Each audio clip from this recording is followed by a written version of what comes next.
sinabing balagoong, ibig sabihin napag-iwanan. Gayong marami sa atin, hindi mabubuhay nang walang bagoong. Mula sa norte sa Pangasinan hanggang sa Batangas, Iloilo at buong Kapuluan.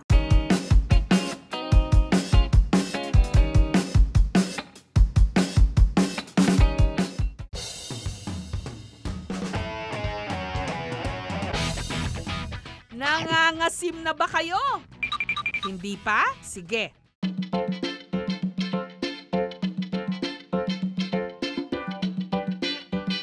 Ilabas na ang bagoong.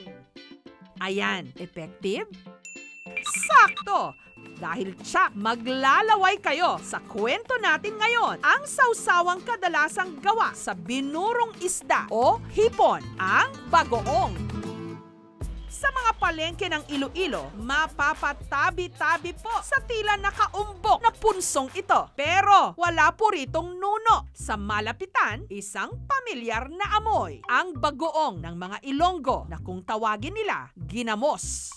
Kumpara sa bagoong ng mga Tiga-Luzon, ang ginamos mas malapot. At sa halip na isda, hipong Bisaya o yung maliliit na hipon na dinikdik ng pinong-pino. Pero may iba pa raw na nagpapasarap sa kanilang ginamos.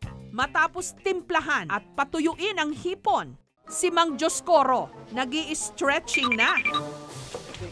Naghugas muna ng paa. Nilinis itong mabuti dahil ang ginamos kailangan palang tapak na. Yeah. Tapak-tapakan. Kailangan daw ito para mas mapabilis ang pagdurog sa mga hipon. At itong si Mang Dioscoro may sariling pacing or rhythm. Oh, nakita nyo na yung suraya, oh. Ginamos na, oh. Pwede na din siya mabutang sa sako. Upang masigurong masarap ang ginamos, ang may-ari ng pagawaan na si Imelda, tinitikman ang mga inaapakan ni Mang Dioscoro. Bah, kanamit namin! Kay ang pag-ubra iya, kinanglan niya patinlo.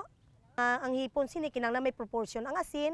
Ginadala ning amon ginamo sa Mindanao para nga magpatulo na sang finished product nga ginamos. Nga damor nga nagatulo siya, damor nga naganamit siya. Yung dati, tradition ng pag-process ng bagoong yung pag-aapak para ma-lessen yung water content at the same time madurog na para bumilis yung processing ng fermentation. Bago tayo na-colonize ng kung sino-sino, meron na tayong process of making bagoong by salt preservation. Yung mga tapak-tapak, siguro it came just a little after. Parang nagiging natural process yun na yun ang gagawin mo para madaliin mo yung trabaho mo. Parang tradisyon na rin. Mahirap din iwanan ng mga taga-Banati, lalo na yung may mga edad na. At saka hygienic din naman po. Naguhugas din yan ng paa. Kaya maituturing din natin na malinis. Huwag daw ismulin ang mga tinapak-tapakan dahil hindi pwedeng may kare-kare kung wala nito. Igisa naton anay ang ginamos. Bawa.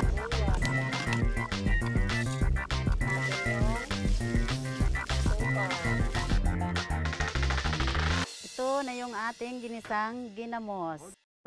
Ilalagay na natin yung pinalambot na pata ng baboy.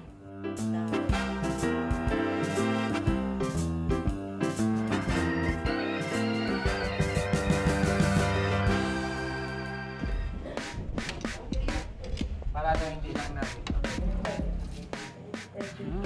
Sarap.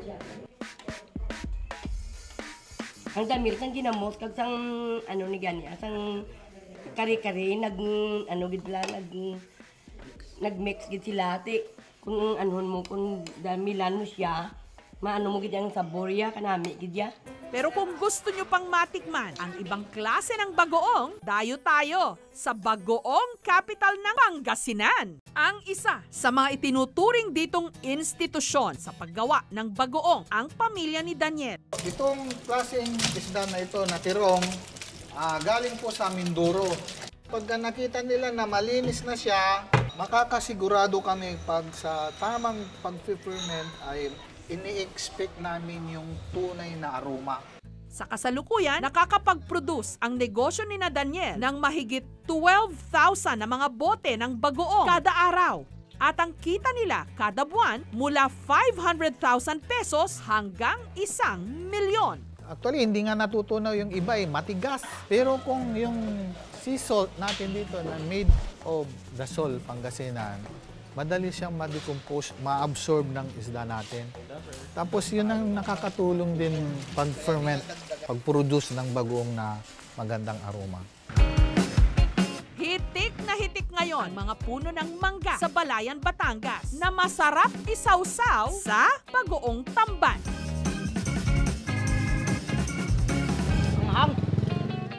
Dito sa paggawaan ng bagoong ni Mang Dajarme, makikitang naka-imbak ang mahigit 50 tradisyonal na tapayan na mahigit 3 dekada na raw ang tanda.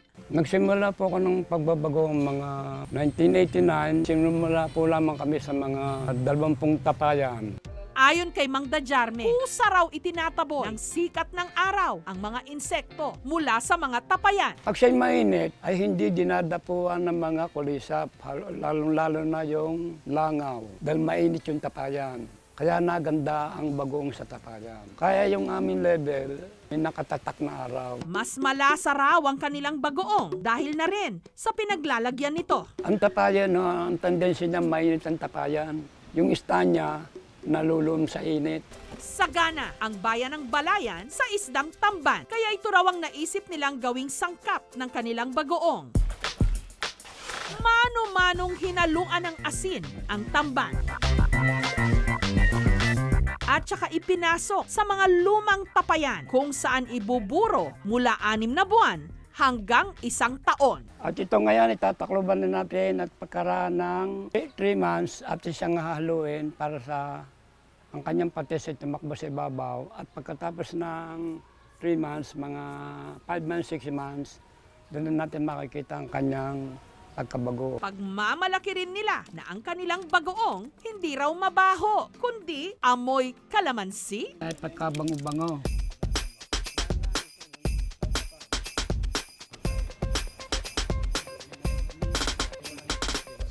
Ang bagoong Balayan, masarap din daw igisa sa kamatis at luya.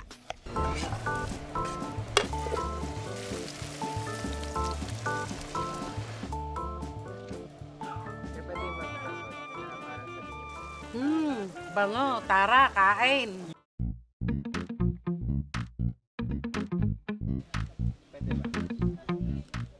Masarap, hindi siya masyadong maalat. Tsaka hindi malansa.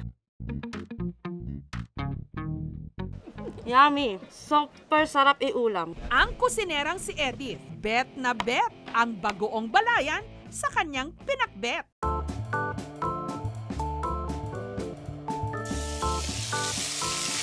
Iprito natin itong baboy hanggang maging golden brown.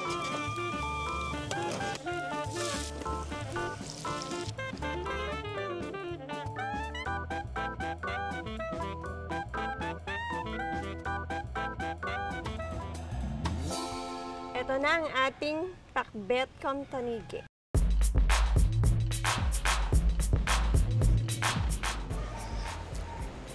Nanonood po yung lasa po ng bagoong po sa mga gulay. At tamang-tama lang po ang combination po ng isda po sa lasa po ng pinakbet. Hindi lang pala isda at hipon ang ginagawang bagoong sa seafood capital ng Pilipinas, sa Rojas, Capiz. Ang sisi o yung maliliit na talaba, binabagoong din. Si Leia, 3 taon nang naghahain ng ginamos o bagoong na sisi.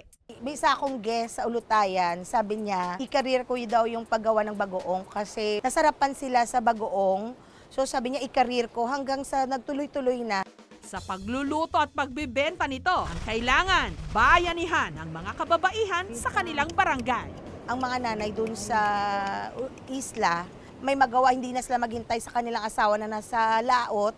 Sila mismo, may extra income. Naabutan nga ng aming team ang ilan sa mga kagrupo ni Leia na abala sa pagtiltil o pagkuha ng laman ng sisi.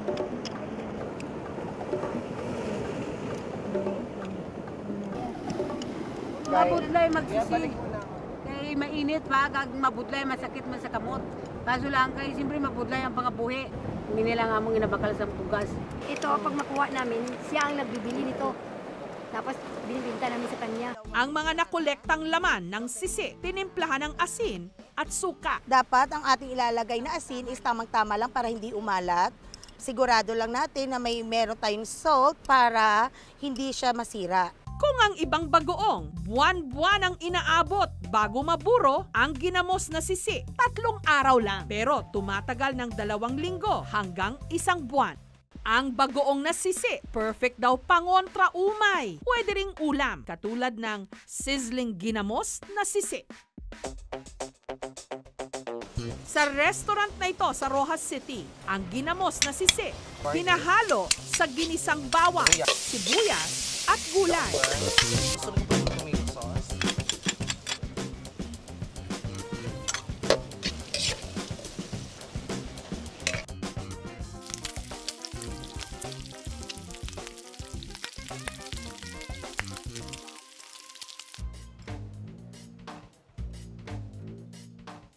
Masarap siya, gawa nung nilagyan pa siya ng bago, ng konting alamang sa taas, on the top. So, malinam naman mo yung lasa ng, aside from the veggies, yung lasa talaga ng yung lasa ng sisi. Sausawan, sahog o ulam. Sa sarap ng ating mga bagoong, hinding-hindi tayo mababalagoong. Thank you for watching, mga kapuso. Kung nagustuhan niyo po ang videong ito, subscribe na sa GMA Public Affairs YouTube channel. And don't forget to hit the bell button for our latest updates.